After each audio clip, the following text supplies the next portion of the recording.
ఈరోజు మార్కాపురం నియోజకవర్గం ప్రకాశం జిల్లాలో రైతు గిట్టుబాటు ధర లేక మన మాజీ ముఖ్యమంత్రి జగన్మోహన్ రెడ్డి గారు ధర్నా కార్యక్రమానికి వస్తున్నారు. ఇక్కడ మన రైతుల గురించి మనం తెలుసుకుందాం.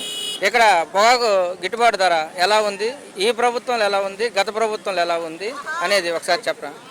ఈ గత ప్రభుత్వంలో గిట్టుబాటు ధర బాగుంది. ప్రభుత్వంలో మంచిగా ఉంది కాబట్టి ఇప్పుడు చంద్రబాబు నాయుడు వచ్చింది కాబట్టి ఏది కూడా పొగాకు కానీ రైతులకి లేదు. మిరపకాయలు కూడా లేవు, మిరపకాయలు కానీ ఏది కూడా లేదు. అంటే నేను కన్వీనర్గా మాట్లాడుతున్నాను, పండ్లూరు మండలం పైరెడ్డిపాలెం గ్రామం కన్వీనర్గా మాట్లాడుతున్నాను. కాకపోతే ఏంటంటే ఇంతకుముందు గవర్నమెంట్లో జగన్మోహన్ రెడ్డి గవర్నమెంట్లో ప్రతి ఒక్కరి రైతులకి గిట్టుబాటు ధర ఉంది. ఏదైనా కందులు కానీ మిరపకాయలు కానీ పెసలు కానీ ప్రతి ఒక్కటి బాగుంది. ఈ గవర్నమెంట్ వచ్చిన 10 నెలల్లో ఏది కూడా శూన్యంగానే ఉంది.